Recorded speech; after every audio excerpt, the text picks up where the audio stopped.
Hey, folks, welcome to InTheMoneyStocks.com's intraday analysis video, brought to you by the creators of proprietary price, pattern, and time methodology. Learn the PPT strategies and profit for life. My name is Gareth Soloway, Chief Market Strategist here at InTheMoneyStocks.com. All right, today's date, Friday, May 9th, 2014. The S&P 500 is down 3.5 points, Dow down 7.5, NASDAQ down 6 points on the session so far. We're approaching the noon hour, so it's just before 12 p.m. here in the East Coast Eastern Time. Number one, markets are somewhat on the weaker side, but now that we're getting into lunch, you're starting to see the markets bounce up just a little bit, and that's light volume. Light volume is starting to take over here. Notice how the markets initially sold off into this area right here. Let me zoom in just a little bit on the chart so we can see it a little bit more clearly. So the markets opened flat, sold off into this support. We actually played it as a day trade in the intraday stock chat and made some great money on this bounce up. In fact, second half of my trade there, I took 40 cents on the spiders as a day trade. First half, I think 20 cents or so. In any case, monster bounce there. Then it came back in and retested that same low, could not break, and guess what? Which way is the path of least resistance? Path of least resistance is to the upside, so the markets again are floating up. We have just eclipsed, for the first time since we broke yesterday up here, the 20 moving average. Now, again, this is all lunchtime price action going on, so you shouldn't be surprised this is happening. It should not be a shock whatsoever. Bottom line is, as I look at this market, what am I going to be looking for in the afternoon to determine price action when the volume may pick up towards the close? Number one, see how we're making lower highs here. So if you go back high, and then every little minor pivot lower, lower, lower, lower. Here's a lower one as well. So right now, even though you're above the 20, you still have a lower high. If you break this previous little high right here, that would be a positive sign for the afternoon session, because then you're above the 20 and you're broken this. Now, you're still going to have the 50 and the 200 right up here to deal with, but again, we're just talking short-term movement here, and that's what we're trying to follow. So the markets on light volume are trying to float up, which is always the direction you get on light volume, but the big question will be is, can they make a higher high, or do we see a lower high continue, and then look for a lower low? Here you have an even low. So it was lower low here, and here's an even low. You didn't make a new lower low, really. So do we come back down and make a lower low as well, which would be very negative? So right now, to me, as I look at this market, I'm in a neutral setting on the intraday. Intraday only. We're just talking intraday here. I'm not talking about my swing trade prognosis for the market into next week. Just an intraday analysis video here. You want to look to see, do you come down and take out this low, which would be a lower low, or do you come out and take out this high, which would be a higher high? All right, that will determine your price action for the next day or so. Okay, so markets, again, a little bit of a sell-off in this candle after a 1, 2, 3 bar move up. Notice we closed above the 20, no higher high. Also, there's no confirmation, which is a proprietary signal here at InTheMoneyStocks.com that we pay attention to, and that hasn't happened yet either. Okay, so spiders down 44 cents here on the day. Not a big move down by any stretch. One thing I thought was interesting, the IWM, which is the Russell. This is the Russell tracking ETF. The Russell's actually flat to positive today. You can see it right here, up 4 cents.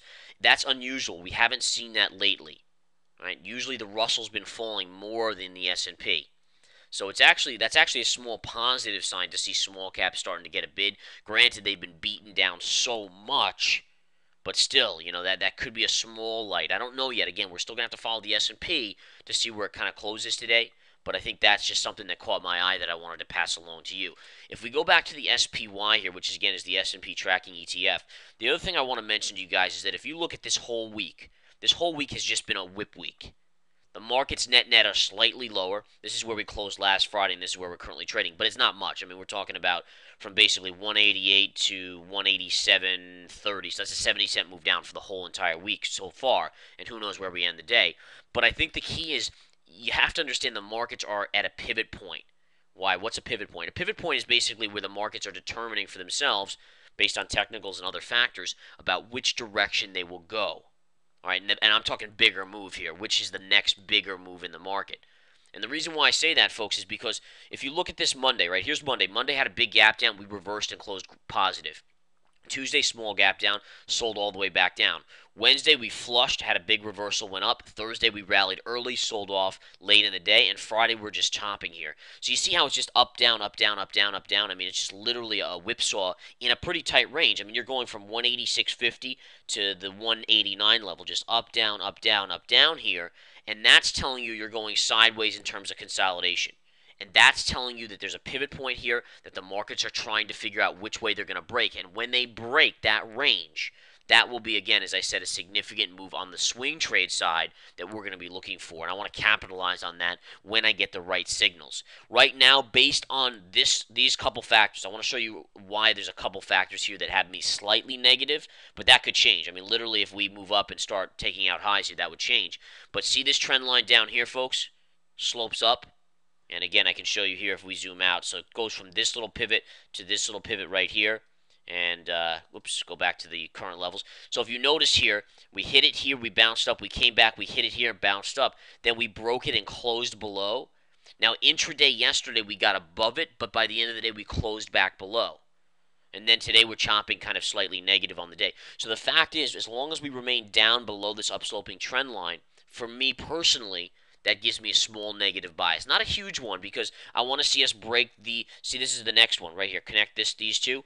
If we come down and sell off and we come into this and break this and take out this low, then that's very negative.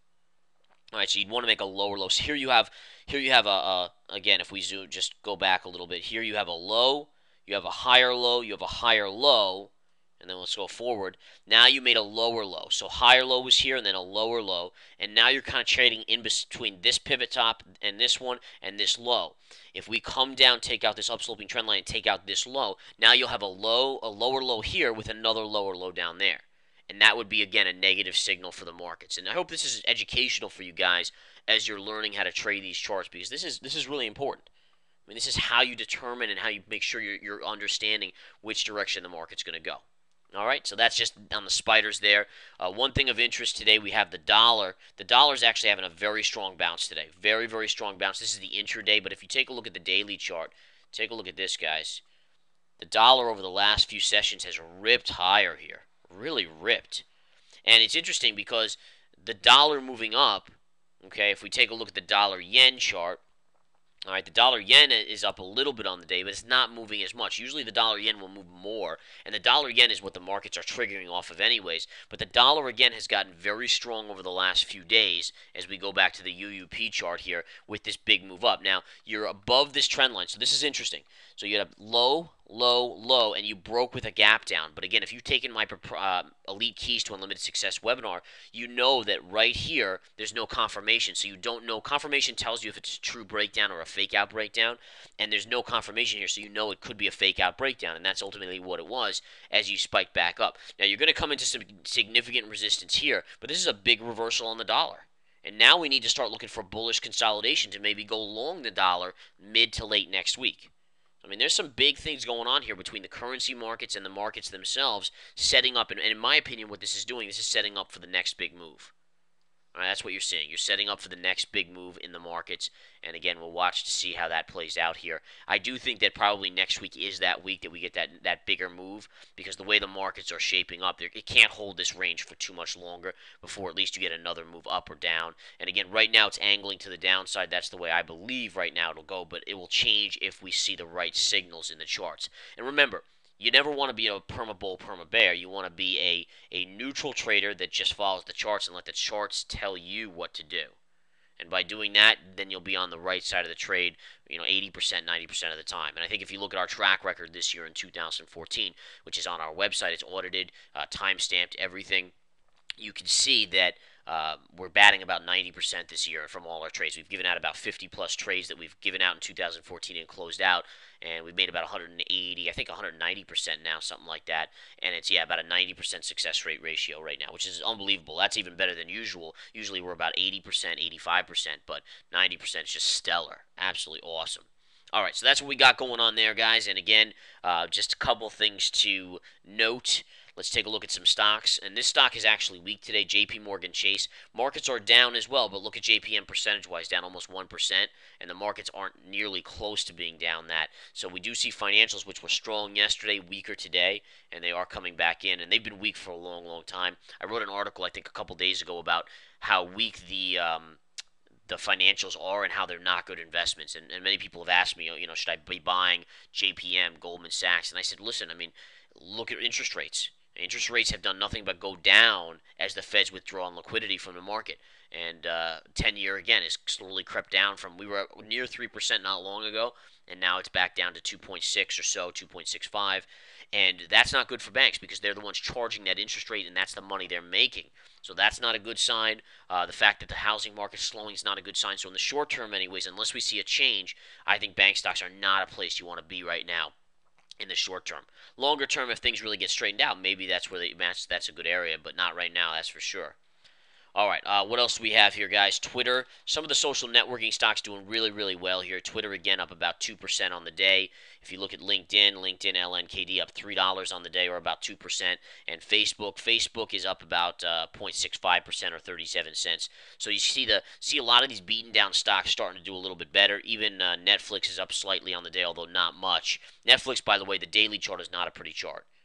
I see how it's below the moving averages right here. It's not a great short setup yet, but I would definitely rather be short if I had to than being long.